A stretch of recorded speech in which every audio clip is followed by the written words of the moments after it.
Hey, everybody, welcome to Elseworlds Exchange. I'm Sal. And I'm Joel. Hey, Joel, welcome back to the show. Not only have you not been on the show hasn't been back. I took a break for a little Yeah, bit. you were sick. I was sick. Yeah, I needed to take a break. It wasn't like I took a much-needed vacation. I literally just couldn't physically do the show. And we had a special guest lined up for that episode, which is why you didn't have to worry about anything that day. But I had to call him personally and be like, yo, I can't do it. I hate doing that, but I'm sure it'll be fine. Anyway, so we're going to be talking about the San Diego Comic-Con. More specifically, we're going to be going over a couple of key panels. We're not going to talk about every single upcoming panel. Because we'd be here all day. We'd be here all day, and you'd have us saying things like who gives, like, saying stuff like who cares. Nobody wants to hear it. So we're just going to talk about some key stuff from the expected things happening at Comic-Con, what we think might happen or what we might be excited about, why we're sad we're not going. Yeah, because it feels like so many of our friends and contemporaries went this year. Yeah, like literally, so many people that have said to me specifically, "Oh, I would never go to San Diego. It's a total waste of time." Who are not only going, but like shooting additional stuff where they're like, "I'm having the greatest time at San Diego Comic-Con right now." Sure. Good for you. I guess the Elseworld Exchange invitation got lost in the mail somewhere. Well, we have to write our own invitation to most parties. Thankfully, we usually get approval. It's just a question of like, if I wanted a hotel room to stay in San Diego, I needed to have gotten it literally a year ago. Oh, I know. It's a ridiculous madhouse. Or know someone who lives there already. Yeah, and let it crash on their couch. There's no way that if I, like, let's say Jason from Jowin wanted to let us crash on his couch, there's no way he doesn't have at least one or two other people crashing on his couch. Oh, of course. Already. Who also asked a year ago. Yeah, actually, he doesn't even live in San Diego. He lives farther away. He lives in California. But again, it would be easier to just get like an Airbnb a mile away from the convention center, if that were the case. Or we can finally start investing in the Elseworld Exchange mobile command unit, by which I mean a trailer that we take to events. I will tell you something. There is a channel that I will not refer to or promote who did an entire like show about getting into a trailer and going across the country, and I would never do that. No, but that sounds like someone's like, so I'm going to get paid at the end of this, right? This is a dare, right? I make $1,000 if I do this. I'm not cleaning latrines in a car. I'm not renting a car that's going to, like, crash or be the size of an entire truck. It sounds like a nightmare. I'll just get on a plane like a human being and go. But yeah, anyway, there's a number of things to front load this episode with before we actually do get into it. But I want to let you know what's happening with this episode before you go like, why am I watching this? Number one, welcome to the show. Thanks a lot for watching. Number two, happy birthday to Joel. It was yesterday. Aw, thank you.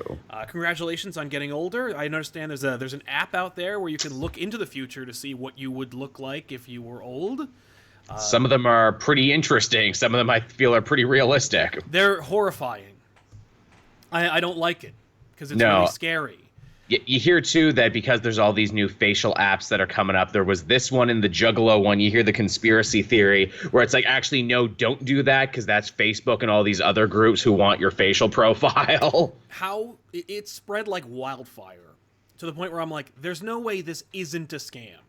Like, there's no way this isn't some nefarious plot to get every person in America to take a picture of their own face. Yep. And then give you data that says, like, here's what I'm going to look like in 20 years, and here's what I looked like 20 years ago. Like, no, that's... Oh, it's going to a database. Again, I flew to the States just last year, and I was shocked how few people I had to actually deal with at the airport. It was all just scanning my face. Oh, yeah.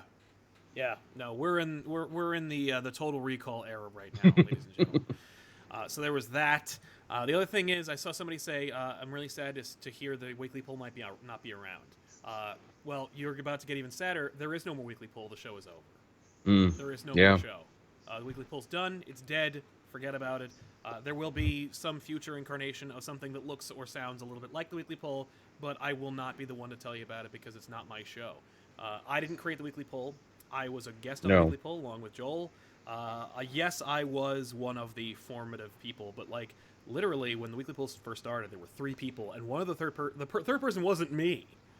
they brought me in after they got rid of the other guy, and then we, brought in Joel and Tiffany and everybody and made it into something else. Those days are over, but I'm really, really happy that with what we made, it was a great show. Yeah. And listen, if you like the Weekly Poll, subscribe to this channel. Enjoy the 17 shows that we make here. I promise you one of them will fill that void. But if you're still hungry for it, I also promise you there will be something else out there that will be made by a combination of people from the Weekly Poll, maybe the Elseworlds Exchange, but maybe something else, to occupy that place in your heart. So don't worry about it. Pour a 40 on the curb for it, though. Thank you very much for your support and for your love, and especially thank you to everybody for being cool about it, not being like, there's infighting, there's drama. Don't worry about that. None of it.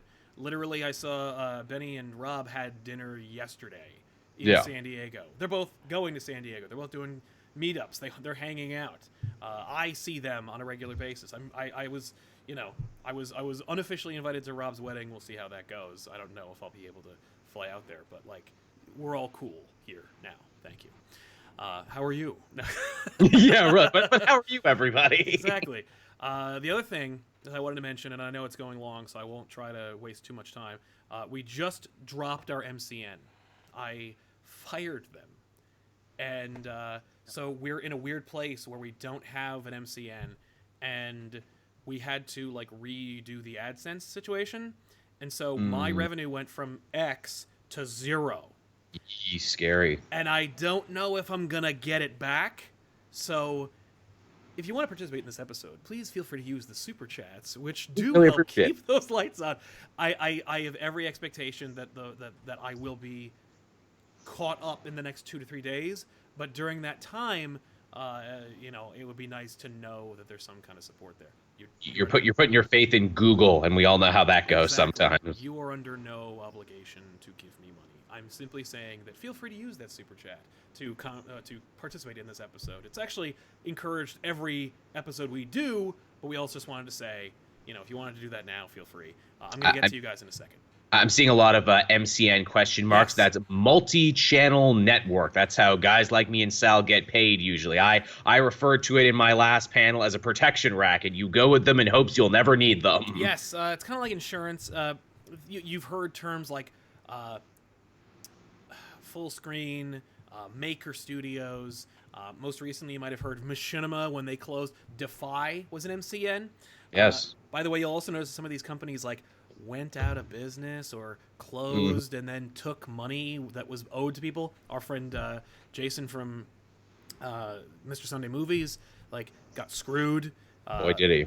And so, MCNs are kind of like a mixed bag. Also, they take a percentage from your paycheck, to protect a little you. off the top. Yeah, and they give you a couple of rewards, access to music files and stuff like that. Doesn't no. You could easily get that yourself from the source directly. I pay a subscription fee to Epidemic Sound so we can have that music. We don't have to worry about it. So yeah, from there, let's jump into it. But before I do, I want to read some of those super chats, and I think I got rid of the super chat window, so I got to add that back because I got to go back and read them. But thank you all so much, and I saw a red one, which means yikes.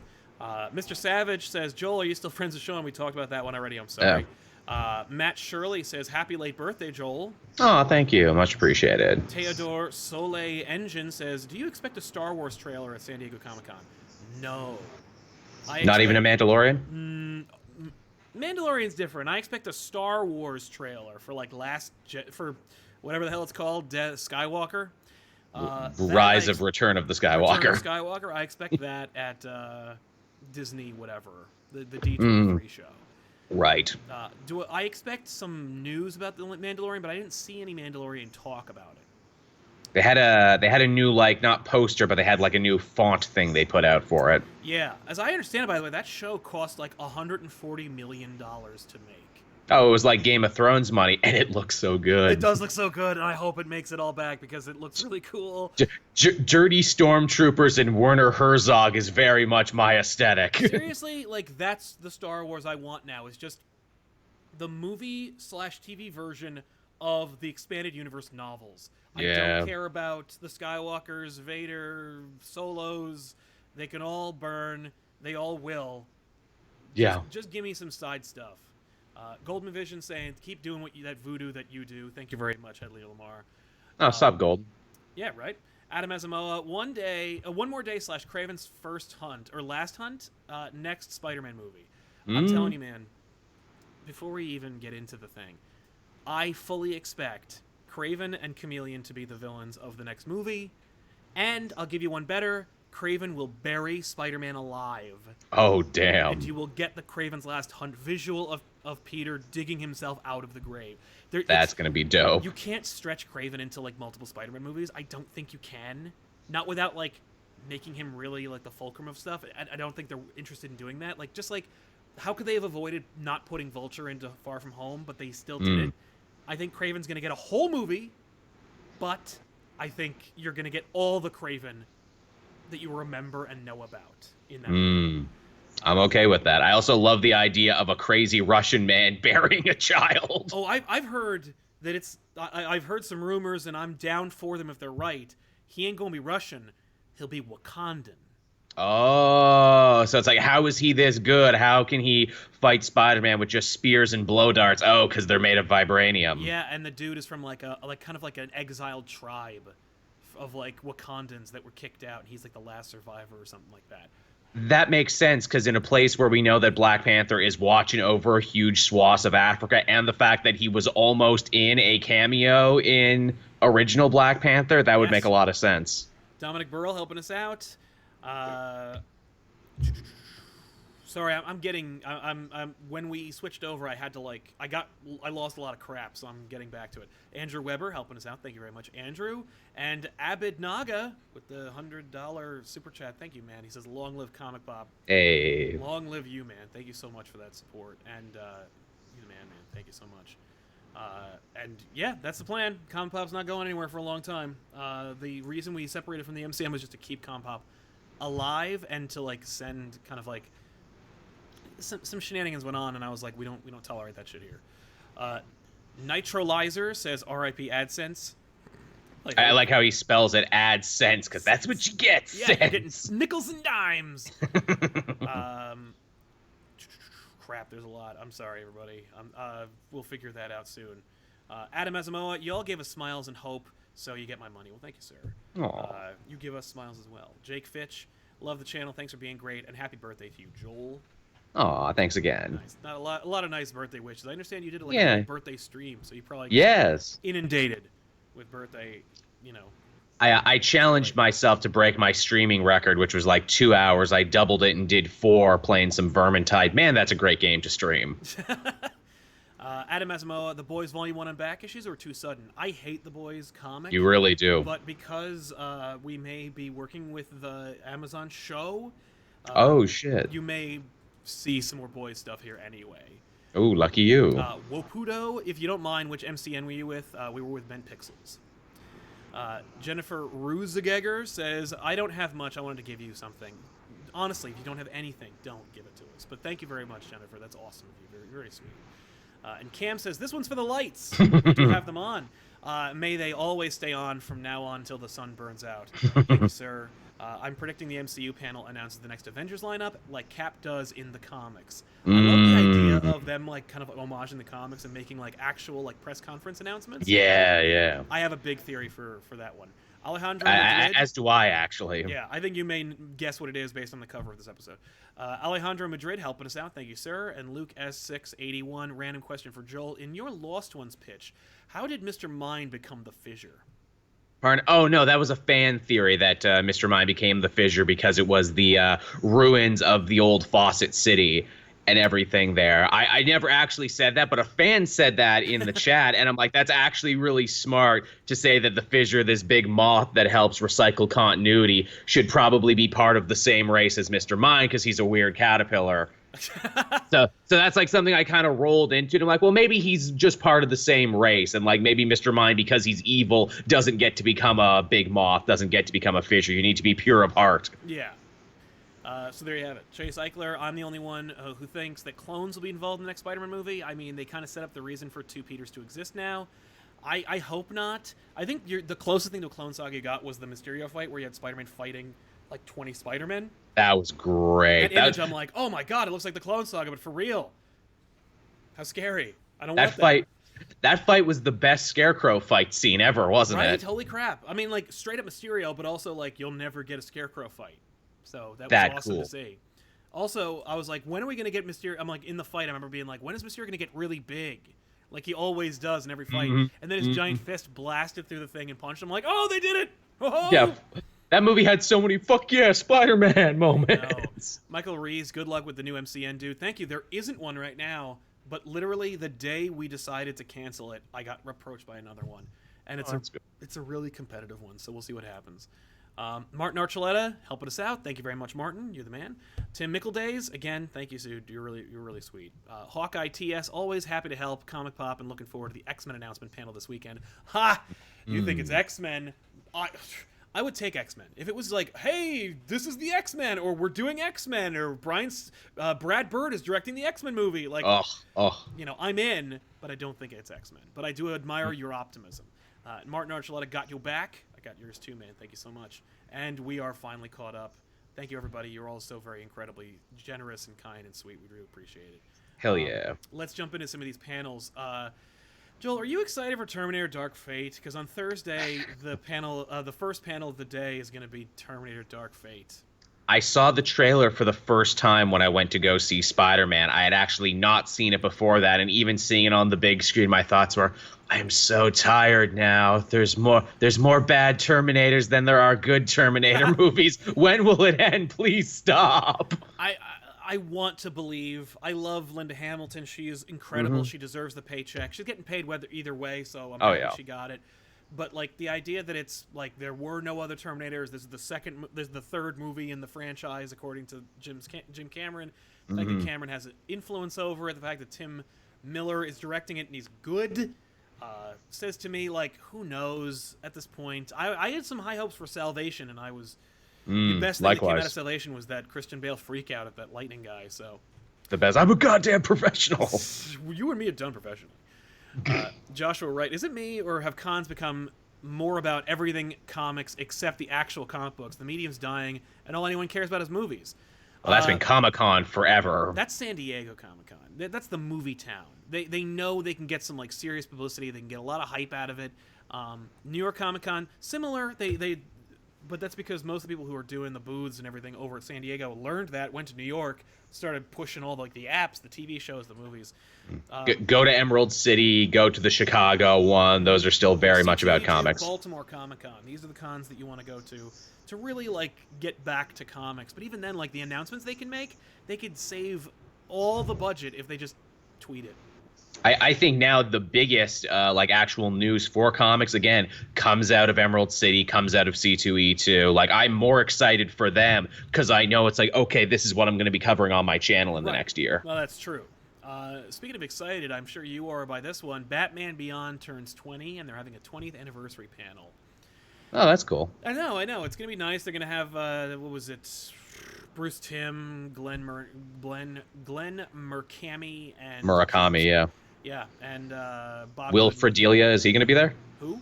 Will Fredelia, is he going to be there?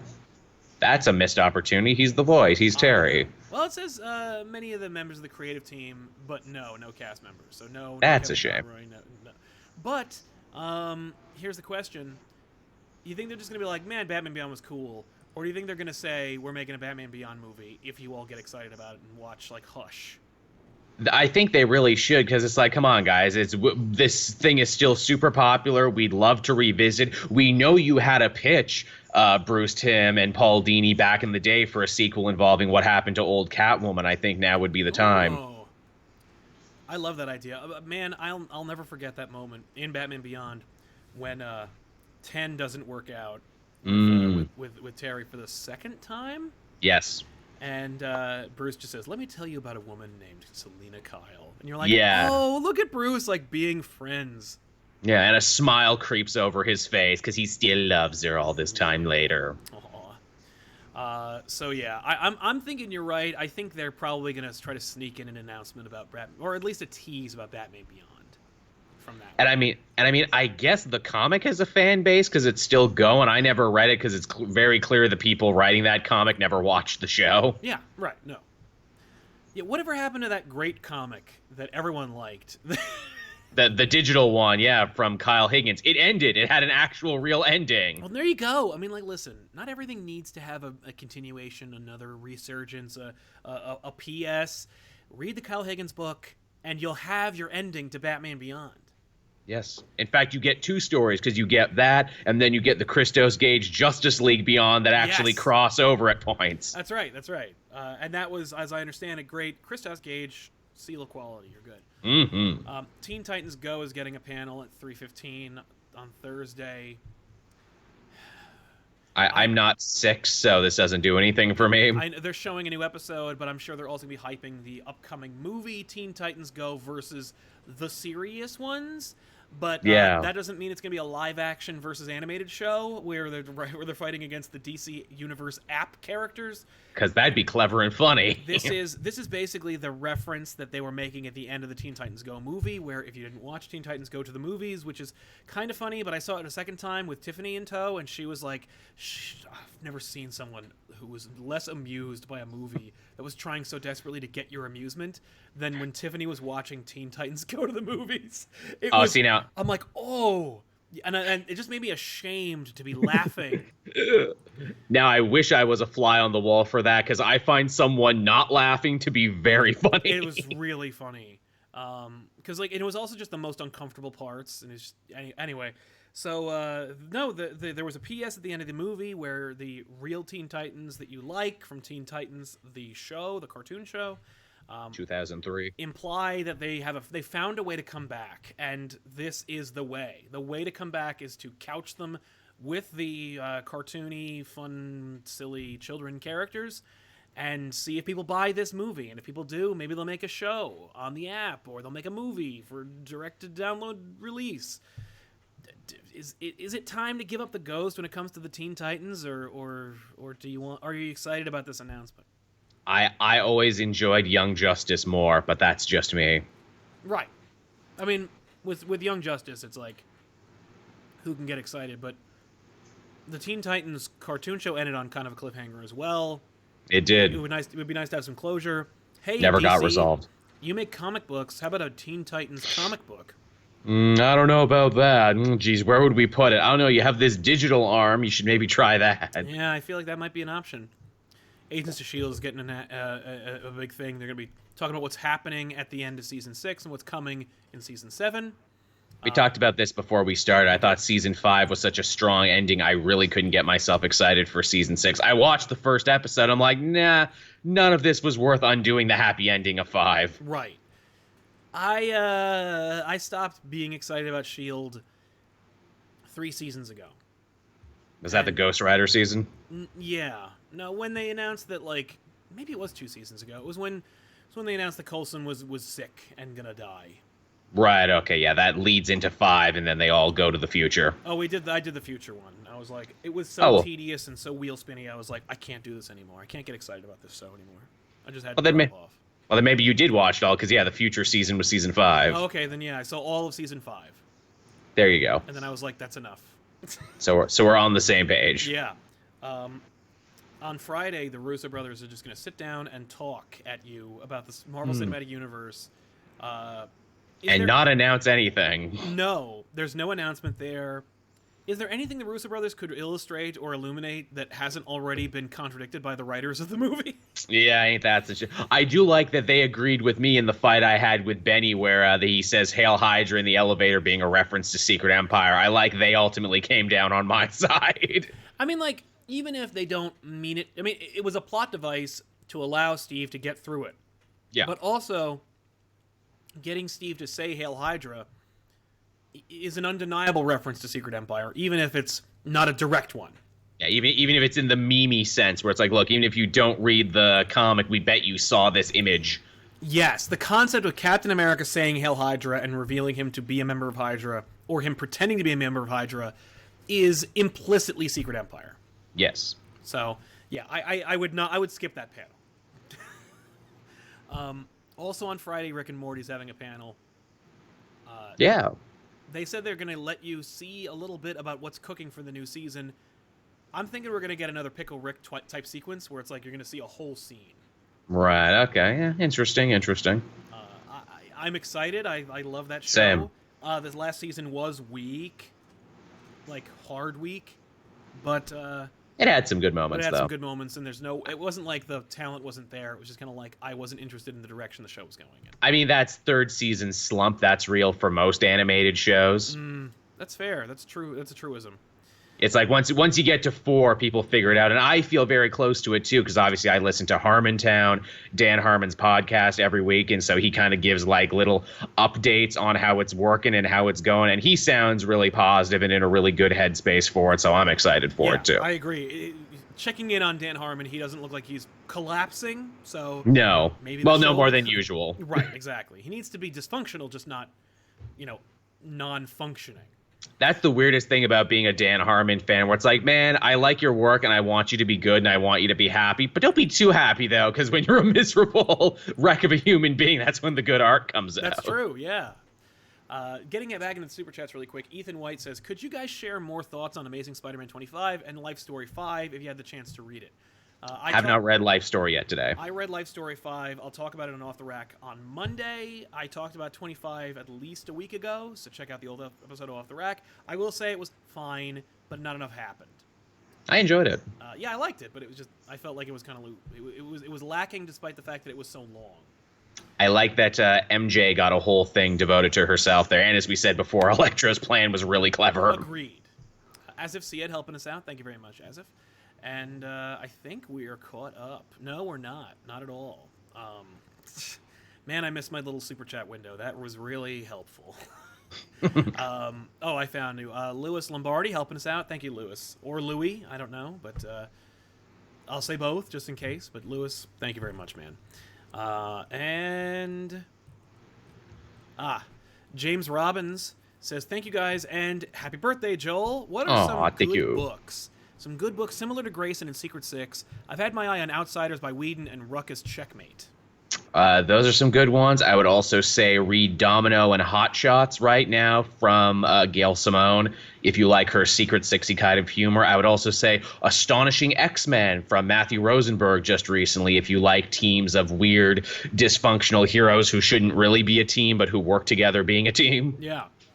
Well, I know I've heard you recommend those forever, so that's Indeed. Fair.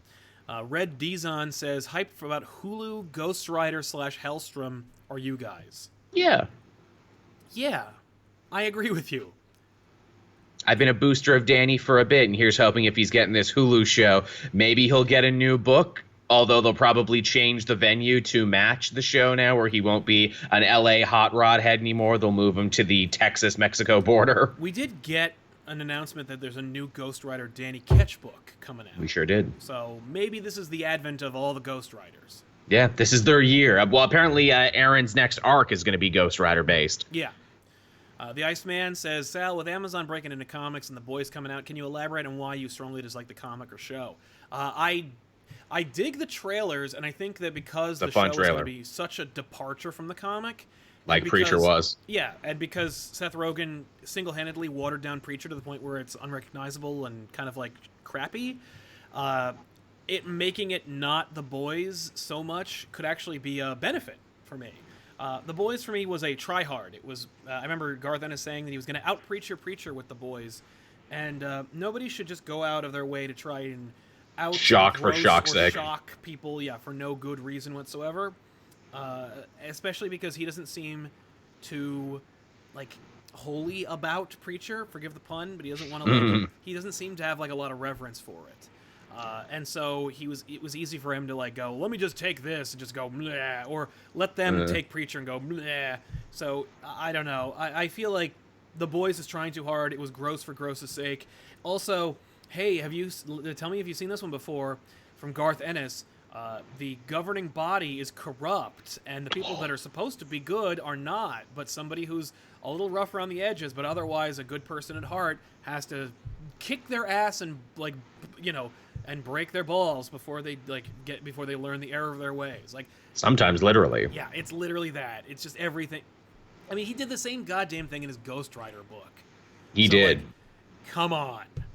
I love Ennis. I think, he's, again, written some of my favorite comic stories, but he certainly does have a juvenile, scatological, like almost Looney Tunes-esque bent to him that I feel like he needs to feed that beast every couple years. Exactly. And the Boys was that, where it's like, okay, let me do this, then I'll do another serious, somber war story, but I need a Russian superhero called the Love Sausage who has a giant bulge beating up some guy with his dick. Seriously, the perfect illustration of The Boys is all those superheroes diving into the toilet. Yep. From that cover. That's the one. Boys. So, yeah. Moving on to the panels. Do you care about The Walking Dead? No, I have not cared for a long time. No. The Witcher, do you care? Witcher looks pretty cool. I'm just happy Henry Cavill got to land on his feet with something now that he's clearly not Superman anymore. Right. It's funny, actually. I was talking to Tiffany about it. She was like, that doesn't look like Geralt. That just looks like Henry Cavill in a wig. But I have no dog in that hunt, so whatever. I can't believe this is happening, especially because it's happening past the...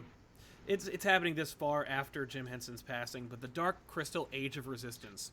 Yeah, wow, the trailer for that. I was not expecting that to actually look the way it looked. No, it looks like a real sequel to the Dark Crystal, and for those of you who are not born in 1978, the Dark Crystal was... neither were we, but I'm just saying it's an old property. The Dark Crystal was Jim Henson's labor of love. It's the one thing he couldn't help. Yep. He couldn't stop himself from doing it. When he made it and the studio hated it and thought it was bad, he bought it back from them. Yes, he did. Put it out right, and everyone unanimously agreed, cool. Mm-hmm. And that was it. But he thought it was like the second coming, and oh yeah, it eventually found its audience. I was not one of them. I thought it was like boring, which like it doesn't matter how fantastical your world is. If I don't care about the characters or I find it boring, it's all for naught. But it's amazing that the Dark Crystal has such reverence. Oh yeah. Now, and that they were able to make a straight-up puppet sequel series. That's pretty amazing. Out of the Dark Crystal. I'm sure they're going to show you like a couple of like a live-action puppet. They'll be like, here, look at this. They'll show you a couple sneak previews that you didn't get to see in the Netflix trailer, and that's it. If you're a fan of the YouTube series Defunct Land, which usually it's all about covering like theme park rides and everything, he actually did a whole series the last month on the history of Jim Henson and the Muppets, and he goes into great detail about what you just said about the Dark Crystal. Really good stuff. Check it out. Really good YouTube content. Support good content creators on YouTube. That's true. By the way, The Boys, another panel. They're going to talk about The Boys. They're going to show you some scenes. It'll be cool. If you care about The Boys, you'll have to check it out. I know that a couple people saw a trailer at London Con, so no doubt there'll be a special trailer just for the Comic-Con here, which will show you. I think maybe you'll even see an episode. That's my guess. Right on. Preacher, they're going to talk about the show. I couldn't care less. That show is dead to me. That's still going? I thought it was done. I can't believe that. Then on Friday, The Boys is having a world premiere fan screening. Cool. So you're going to see like a whole episode. You have to be 21 or older to go. Naturally. So, you got that going on you. On Saturday, they're going to have the Batwoman panel. Oh, right on. You'll see, I'm seeing some high-res photos of the Batwoman in costume. She looks cool. Yeah. Have you seen anything about Batwoman? Because I've just kind of been keeping my head down about the whole thing. Yeah, because I've been keeping up with the whole CW thing. We already saw her in a crossover. We already saw her in action. We already got to see the Gotham sets and the general premise of how her show is going to work. Yeah, I'm excited for this, especially because I never got into Arrow, and I know Arrow just kept reusing D-list Batman villains. So if they just do the same thing, that's fine, because it'll all be new for me. And it honestly, I think Batwoman is a good indicator of like, okay, how many more years can we get out of this CW universe? Because Arrow is done, which I was never a fan with, but it actually looks like it's going out pretty big. They're implying that Oliver Queen is going to be the one to sacrifice himself in the big Crisis crossover that they're doing. Flash I've been enjoying, but Flash again too, I don't know how much mileage they got left in that one. Legends is secretly the best one because it's funny. And now, okay, let's see if Batwoman can come in here and fill the Arrow void and see if we can't keep this train rolling for a couple more years. Well, and is Supergirl part of it now? Because I know she's getting a new costume. I know they're changing it up. I know she's crossed over with them. I think she's still in her own universe, though. But that might be different after we crisis things. I sure hope so, because, like, that's dumb that they didn't can just put her in there. And same with Black Lightning. Poor Black Lightning doesn't get invited to anything. I know, how bizarre. What the hell? How vaguely racist all you white superheroes don't invite. It's because he's old, isn't it? Because he's an adult with adult problems, and you're all young people with young people problems. Like, get out of here, Dad Lightning. Yeah. Now, it would be really fun is if they retconned in, like, a flashback sequence where they try to invite him, and he's like, no, I'm busy. I got street level problems to deal with. Yeah. If you like Star Trek, there's going to be a Enter the Star Trek Universe panel where they talk about Discovery and the Star Trek universe. I don't think they're going to talk about Picard. That'll be its own thing. The Simpsons having a panel for some reason. I couldn't care less about that. The show's been dead for 20 years. Yeah, it has. Westworld is getting a panel. Right, I skipped the okay. last season. I don't know about you. I know, I actually watched it. I thought it actually had some really strong moments in it. Interesting. I hear it's a good show. It's just, I don't It know. is. A lot of people who like Star Trek, you're going to probably skip the Star Trek Universe panel that goes catch the Orville. Oh, that's a funny-ass show. Because you get some never-before-seen Season 2 sneak peek moments. That's all I'm expecting from that. Orville's getting a comic. It had a comic out this week. I know. Shocking. A Supergirl panel, of course. They're probably going to talk a little bit about what's happening in Season 5. I saw a picture of her wearing what looks like Superboy Prime's anti-monitor armor. Yeah. What? Cool. That show goes places and does things you wouldn't expect. They're also going to drop the skirt, so we'll see what happens with that. You know who actually mentioned the dropping of the skirt? The last person you would expect, Axel Braun, the dude who does the superhero porn parodies. And he's like, I would just like to say that this costume looks a lot like my costume that I did. Because he's a massive nerd and, like, fills his movies with continuity. And he's like, I just want to say I did this first.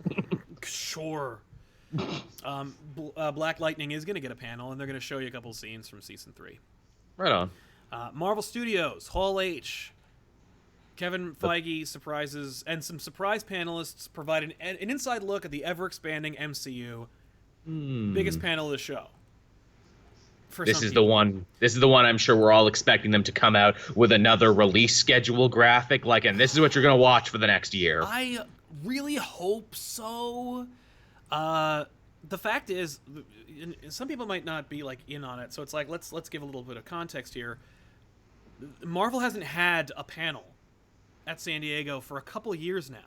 Because they're too big. They can just drop it whenever they want and say the panel is today. Well, and usually they just save it for D23, thereby fully establishing we're a Disney property here.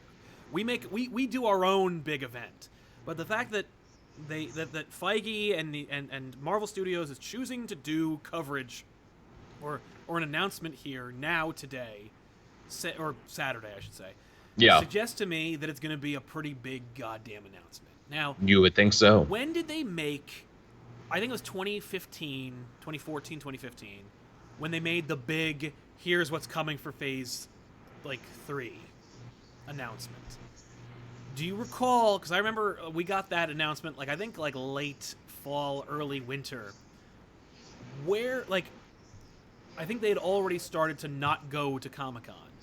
Right, that was the beginning of it, yeah. And they need to hold on to something big enough for D23 because they've established now that they are a Disney property. They need to impress the Disney investors with their announcement.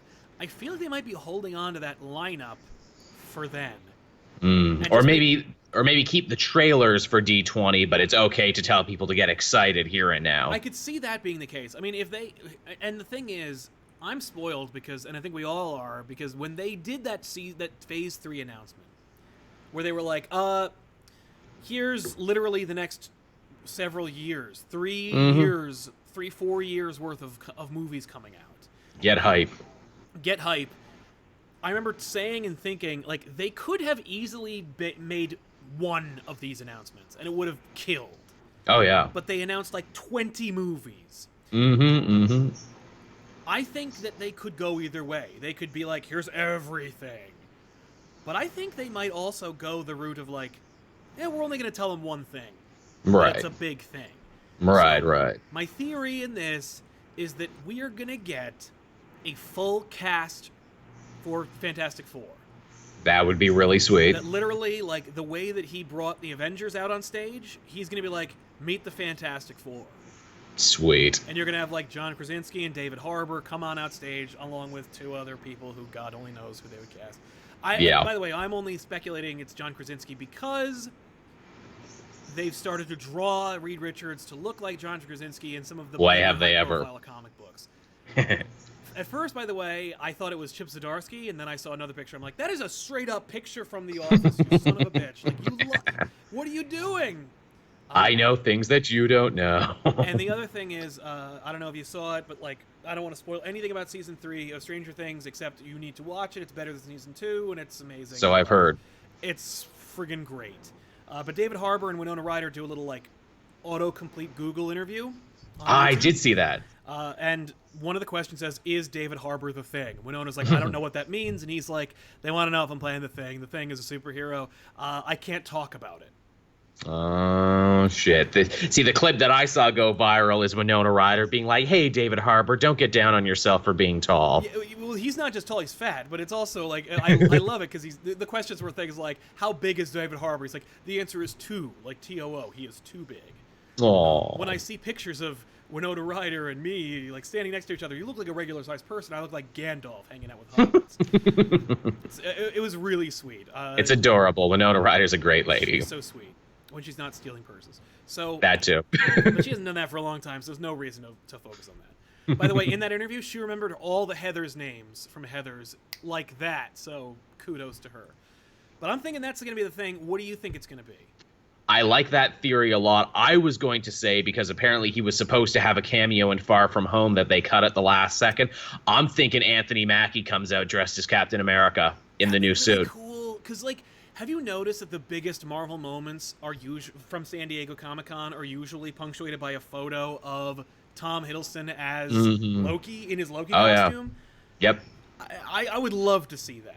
How do we top that costume, and I think that would be a beautiful moment to be like, look at the new suit, look at it, look at our new Captain America. It's his coronation. And they could easily be like, and you can go see it up close and personal at the Marvel booth. Oh. Like the way that when they did the Avengers announcement, they had Cap's suit in like a glass case, like at the booth that you could go look at. I could see them doing the same thing, yeah. Especially because you figure those shows got to be coming out very soon. Even if we don't see him in a movie, that Falcon Winter Soldier show is going to become a Winter Soldier Captain America show, right? Yeah, it's called Falcon Winter Soldier. So I don't think he's going to be Cap in that show. Huh, I wonder. Unless they're like, we just called it Cap. We just called it Falcon. It's actually a Captain America show. Well, because we didn't want to spoil the end of Endgame. It's, like they had, Captain America and the Serpent Society. Now we're screwing with you. It's Captain America Civil War. I could totally see them doing that, especially because, as I remember reading recently, apparently Sony and Marvel had a real big problem with the release date for Far From Home because they were like, we don't want it in the same year as Endgame. Because we didn't want to spoil it in any way. And Sony got their way, but, like, there was some friction about that. So I could see them being really close to the chest about making those kinds of reveals and announcements. Interesting. Stickman D311 says, hope the lights stay on. Also, have either of you read Event Leviathan issue 2? What do you think? I have. I have not, because I read issue 1. What do you think? Is this story ever going to get started? We've had a Special Action Comics tie-in, a Free Comic Book Day issue, a prologue, the first issue, and issue 2. Is this story ever going to get started? All I know is that there is a man named Leviathan who wants to change the world but refuses to tell us how and why. This is Bendis. How many issues is Event Leviathan? Only like 6. Okay, it'll take it's 2.5 issues of story. That's yeah, how long it sure is. feels That's that how way. It goes. No, I didn't read it because I read the first issue and was like, this sucks. And it's not going to get better. Crazy thing is, I liked the build-up. I liked the idea of Superman dealing with a spy story and him being out of his element and everything, them bringing in all these groups. And boy, have they made me bored of that idea in a short amount of time. Doesn't take much. Little Goten says, what could Bendis do to redeem his DC stuff? Leave? No, I mean, like, Batman Universe, his Walmart Batman book. That first issue with Nick Darrington, great. I need to read that. I keep hearing it's good. It's one of the best Batman books out there, and there's at least one other good Batman book out there. Yeah. Seriously, Nick Darrington on art, don't lose this guy. He's giving you shit you've never seen before. It's gorgeous. It's just a gorgeous book. Nice. And Bendis is doing okay, too. Yeah, he sure is. It's kind of fun. You know, he's on the wrong projects, is what we're saying. It was more important to put his name on a Superman book than it was for him to actually have a good Superman I think pitch. it's just him. He was like, I want to do Superman, and I don't care what I ruin to get it. Mm. The Red Samurai. What's the thing you guys are most excited about for Comic-Con? For me, it's Hickman's X-Men. In one more week, we get an announcement about that. Do. Or we get the book. Yeah, Hickman has been really kind and sweet and amazing about it. He was saying things like, you know, the movies don't define the comics define the movies. Everyone's like, yes, you're the man. You know exactly what you're talking about, dude. Saying all the right things. I'm excited for it. Mm-hmm. I feel bad, though, because all the X-Men stuff feels like it's just kind of like waiting for Hickman to start. It sure is. I feel so bad for Rosenberg and everyone else. Like, but they told us we were going to be the X-Men status quo. Oh.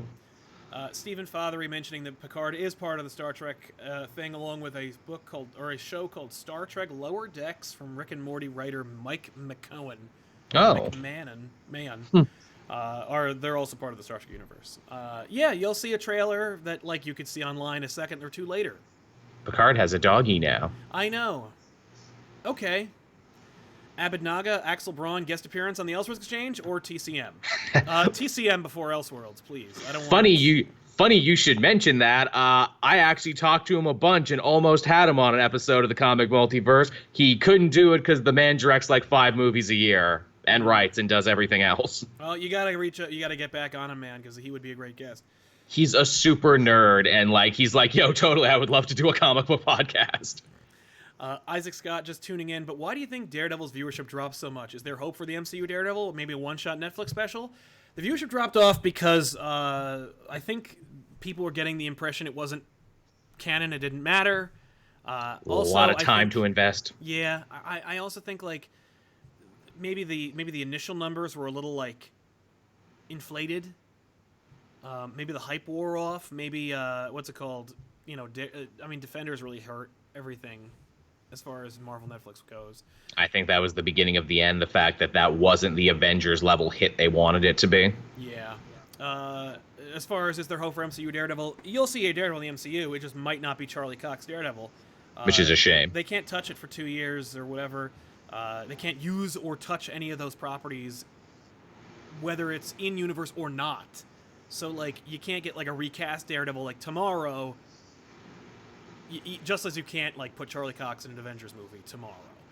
You have to wait 2 years regardless of continuity. So, number one, well, let Charlie Cox and everyone from the Netflix universe go do their projects for the next 2 years, and then bring them back.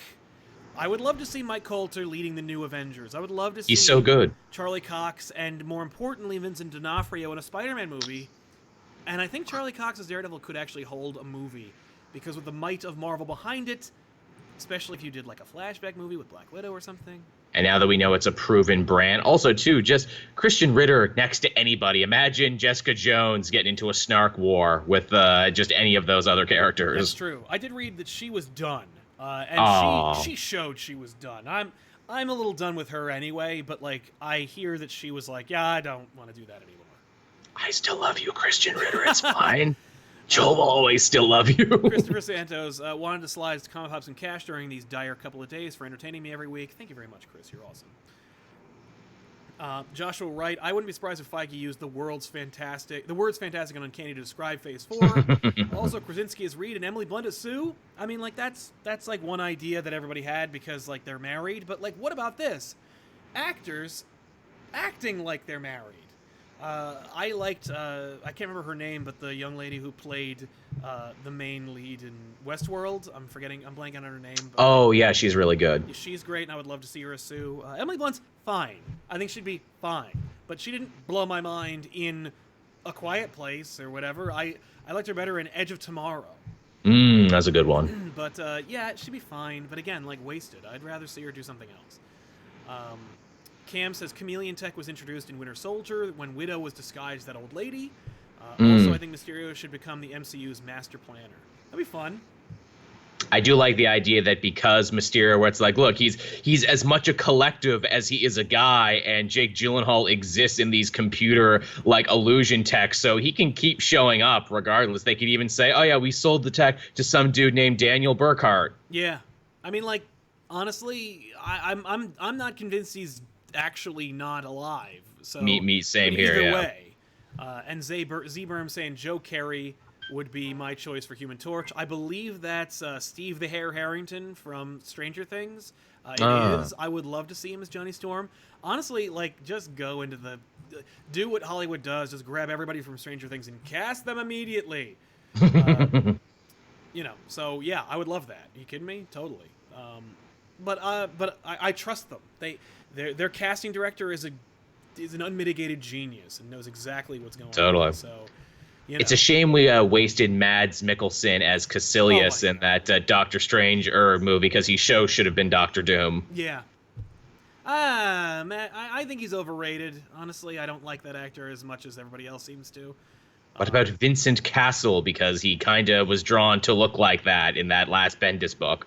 He'd be cool, I guess. Yeah. We need someone scary and foreign. Yeah. Or at least who could do a foreign accent. That's true. What was it called?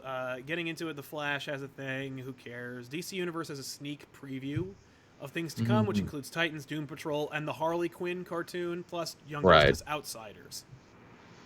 Which is wrapping up soon. I guess this will be the time where they actually announce, like, okay, are we doing a season 4? Was this profitable enough to keep doing animation, which is hard and time-consuming for what you people want? That'd be nice to know, right? I mean, also, sadly, no reference to Swamp Thing. I don't know if anybody else is watching it, but I am, and I'm digging it.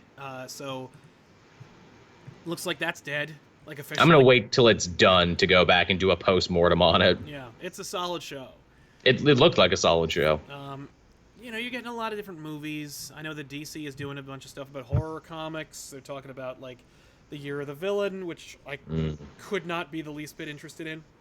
What a year. Like, what a year. Yippee. I read the most recent Justice League. I was like, oh, who cares?